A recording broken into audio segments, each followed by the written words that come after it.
Hello and welcome. I'm Kevin Flanagan. I'm Ross Schweitzer, and this is Out of Bounds, sports commentary with a brain. Here's this week's Reds recap. Today on Out of Bounds, we will be discussing first the importance of the Cardinals sweep, second the emergence of Fred Lewis and Chris Heisey, and third the key role of Brandon Phillips. As of this show, the Reds are in first place in the National League Central with a record of 23-17, leading the Cardinals by a game and a half. Staying ahead of the Brewers in third by 4 games, Pittsburgh, Chicago, and Houston rounding out the division still in that same order. Here's how the Redlegs got to number 1. Last week they won 2 out of 3 against the Astros, followed by a series sweep of the Cardinals. Here's Cincinnati's schedule for the upcoming week. 2 games against the Cubs, followed by 2 games against the Pirates, the last game of which will be at 12:35 p.m. The other games will all be at 7:10 p.m. On Friday, the Reds will begin a 3-game series against the Cleveland Indians at Progressive Field, the Indians being one of the hottest teams in baseball as of this show. Now, the injury and transaction report. Aroldis Chapman will be placed on the 15-day DL with an ailing shoulder. Jordan Smith has been brought up to replace him. Mike Leake was sent down to AAA. He's being replaced by Jose Arredondo. And when Scott Rowland was activated from the DL earlier in the week, Chris Valaika was sent down to Louisville to make the necessary room. Leading off, Kevin, how important was the Reds sweep this past weekend against the Cardinals? And also, was it more important for the standings, do you think, or was it more important in the players' minds to know that they can beat the Cardinals? Well, I think the Red sweep this past weekend was kind of both the standings and the players' minds, because it kind of works both ways, I feel like, because the standings, the players, all the players pay attention to the media no matter how much they want to admit it, but for them just to see their name above the Cardinals this early in the season, I think is kind of a boost, because last year they weren't in first place at this time. But I think just beating them this year 4 out of 6 times so far, beating them at home, which they kind of struggled with last year as well. I mean, they were 6-12 against St. Louis last year, which is not a very good record. They were good against everybody else in the division, but not them.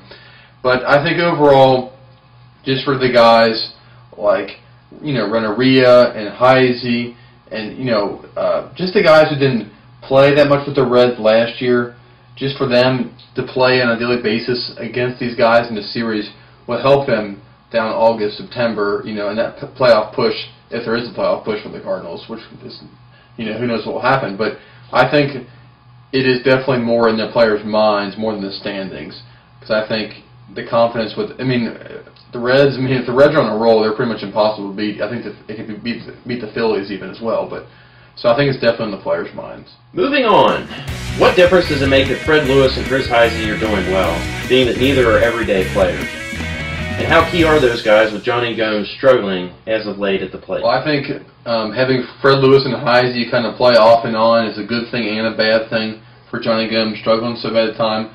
Because the bad thing is you don't have a starter every day, so it's kind of you're throwing guys in here and there. They're going to have a good game here, a good game there. So coming to Fred Lewis, he had a great couple of games and he kind of struggled yesterday against the Cardinals.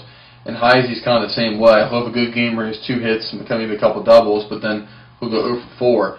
So, as a whole, I feel more confident still with Heisey and Lewis because, A, they have way better at-bats, B, they play a lot better defense than Johnny Gomes. They judge the ball a lot better. Even though Gomes is in a lot of errors, you know how MLB is a little lenient with errors. He misplays a couple balls here and there, and just preventing doubles and guys win the third is Heisey and Lewis do a better job with that than Gomes does. I think that's key because if you can limit base runners to certain bases, it prevents, the ground ball outs that will score a run, the sac flies, etc. As for offensively, I noticed this weekend I went to 2 games. Heisey and Lewis did better than Johnny Gomes has done this season with runners in scoring position. Lewis yesterday did ground out and a guy that was not able to score at home, but another time he did get the guy in from third on a ground ball as well. And Heisey is very good at sac flies. So I think with Johnny Gomes, this whole season, the poor guy has just popped up so much and has not gotten the guys in when he needed them to, other than the first week and a half, 2 weeks of the season when he was on fire. So honestly, I just think that Johnny Gomes should be a utility guy, and Lewis and Heisey should honestly fight for the position of who's going to play the most in left field. Rounding out the show, is Brandon Phillips the MVP of this team, Kevin? When Griffey and Dunn left, Phillips said he wanted to be the leader of this team. Is he that leader? Brandon Phillips, I think he definitely is not fully the MVP, but he's up there pretty high, and he is a leader because he's the only guy that really honestly shows emotion on a daily basis. The Reds have so many players that, it's great they have a lot of passion for the game, I feel like, and they do care and they do want to win, but other than him and Corky Miller, there's not a whole lot of guys that honestly show much emotion.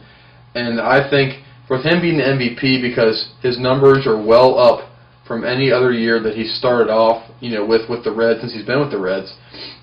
He's been 324, 5 home runs, 25 RBIs, which is the most in the Reds.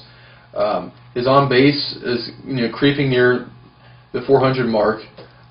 He has 8 doubles, which is second on the team as well. I mean, I just think that he's taking some pressure off of Votto, because Votto the past couple of weeks has not done as great, but Phillips has still kept on, and he's, I think, helped Votto get back the past few games. He's done a little better to get him more comfortable and not worry so much about Votto getting every double and single to score the runs, because last year, Votto was at the same average as now, but Phillips was in the 270s, and 324, that's a big difference. So I think he definitely is the MVP because he has brought some fire to the Reds when they needed it in a lot of road games this early this season as well. But who knows how the season will go on. But I just think his passion for the game on and off the field will always help the Reds and will always make them a better team. So thank you, Mr. Phillips. That is it for this week's show. Please check us out on Facebook and YouTube. For Kevin Flanagan and myself, good night, Cincinnati. Yeah!